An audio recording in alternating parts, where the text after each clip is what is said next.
This is how far they'll go when you say no. I'd barely finished rinsing the dirt off my hands when she showed up. Linda Carter, our HOA president, storming toward my gate with a squad of maintenance guys trailing behind, her hand clanking a ring of what she called master keys, like she was some kind of sheriff ready to bust into Fort Knox. She didn't ask, she didn't knock. She just started attacking the lockbox I'd installed myself, right there on my private gate, the same one I changed the combo on every month just to keep things simple and secure. You ever get that feeling in your gut, like someone's about to cross a line so far you'll never look at them the same way? Yeah, that happened. I stood there, hands still wet, and for one crazy second, I wondered if I was about to lose my own land to someone else's obsession.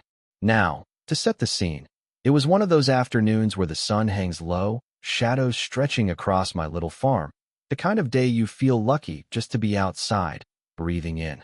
I'd just finished feeding cattle, was washing up, when I heard the unmistakable crunch of Linda's expensive shoes on my gravel, followed by Rick Stone from maintenance. Good guy, but always caught in the middle, and two others I didn't know. Rick had a spray paint can in his hand, which should have been my first clue this wasn't a regular HOA check-in. Linda didn't waste time with pleasantries.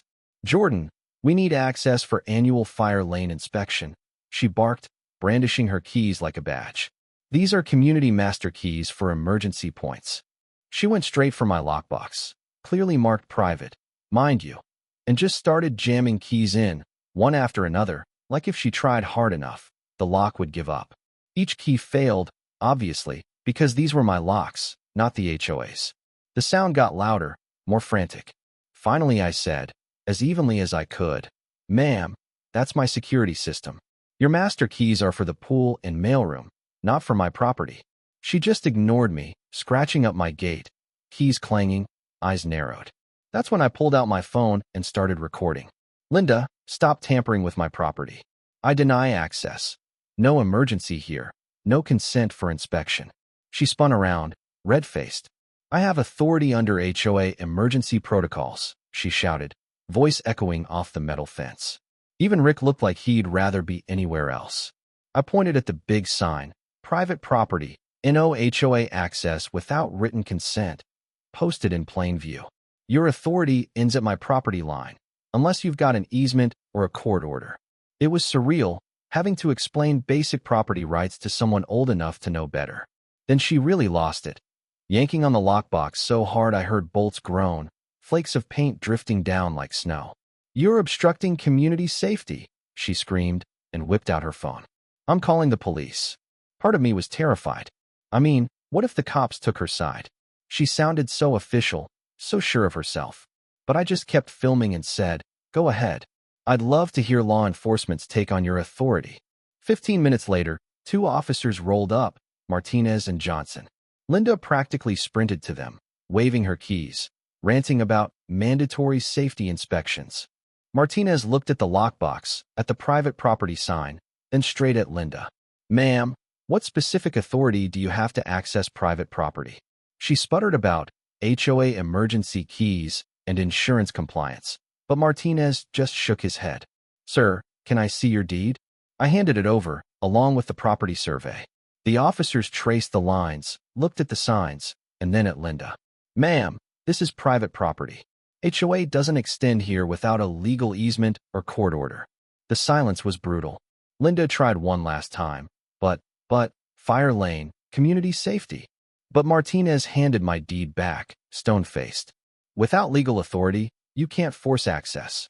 Rick finally piped up, "Maybe we should check with the county." But Linda shot him a look that could melt lead. The officers just said, "This is a civil issue. Settle it through proper channels." They took our info and left.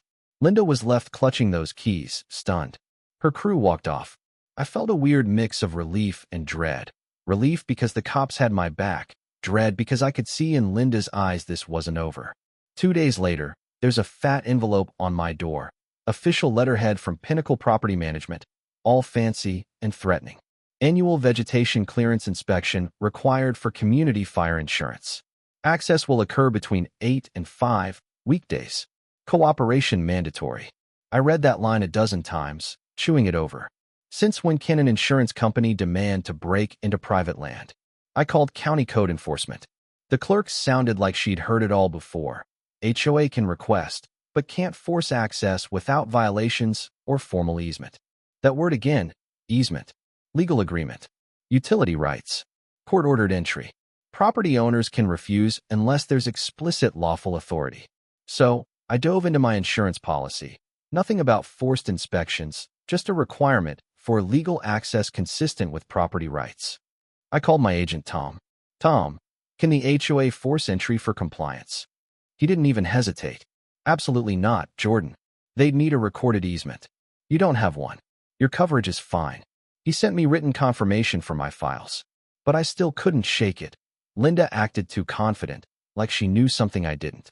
That afternoon, I caught her car parked across the street with Rick inside, both of them watching my place. Creepy. I double-checked every lock, every camera. 3 mornings later, my birdhouse camera, the hidden one, caught Rick and 2 others walking right onto my patio at dawn, carrying spray paint and measuring gear. They marked my brick patio with huge, ugly fire lane letters on my private property. They even moved my furniture. I called my neighbor Emma, who caught the whole thing on her phone from her window. Between her footage and my camera, we had every second, including them crossing the property line, trespassing, vandalizing, acting like my home was their playset. I called the cops again. Martinez showed up, jaw tight as he watched the videos. "This is trespass and vandalism," he said. Emma handed over her footage. "These aren't bored teenagers. This is grown adults with authority gone wild." He took photos, filed a report. The paint was a nightmare to remove, but the Real wound was their calm confidence, like they really believed they had the right. I went down to the county recorder's office, never thought I'd say that, and asked for every document on my property. Sure enough, I found the old fire lane easement from 2016. For a moment, my stomach dropped. But then, tucked behind it, a vacation of easement filed in 2018. Official stamps, engineers' signatures, the whole deal. The fire lane had been relocated off my property. Rights terminated. Done. Linda's entire argument, her whole act, was based on old paperwork that no longer meant anything. Armed with copies, I called for a meeting with property management and the insurance underwriter. Linda showed up with her fancy leather folder, still talking about community safety. But when I presented the as-built revision and vacation document, Rebecca Thompson from Atlantic Insurance took one look and said, "Without valid easement rights, we can't support forced access." Linda's face went white. She argued, ranted, tried to wave her old maps, but the evidence was plain. No current legal authority. Trespass.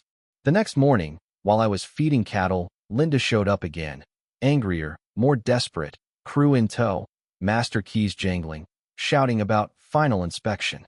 I calmly recorded everything. "Linda, this is still private property. You don't have permission."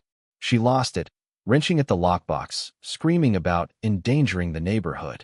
That's when County Code Enforcement Officer Sarah Chin arrived. Thank goodness for foresight.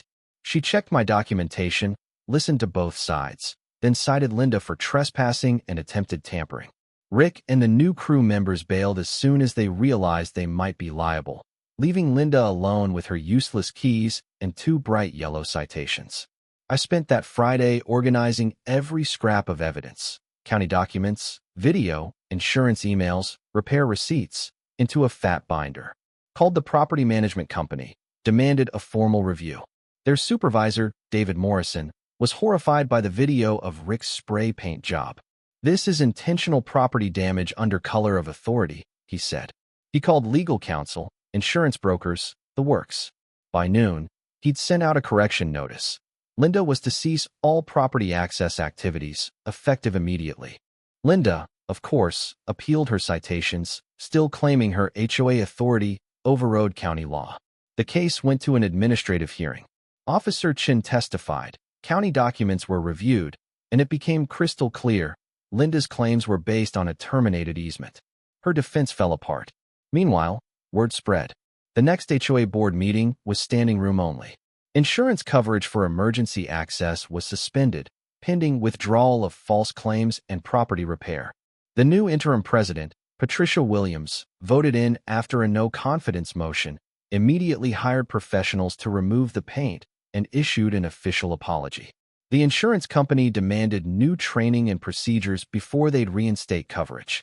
Linda, boxed in, resigned on the spot, her final words insisting that legal technicalities couldn't erase community safety. So here I am, back on my now-clean patio at sunset, looking out at a fire lane finally in the right place, paperwork in one hand, keys in the other. Funny how her so-called master keys unlocked nothing but chaos, while one county engineer's stamp shut it all down. Authority isn't about who shouts the loudest or how many keys you carry. It's about what's written, signed, and real. You ever see someone dig their own legal hole this deep? Or have you had your own run-in with HOA overreach? Drop your stories or your take in the comments below. Who do you think was right? Should property rights always trump community safety? Let's hear it, because if there's one thing this story proves, it's that some folks will go as far as they can, until you tell them no and back it up with the law.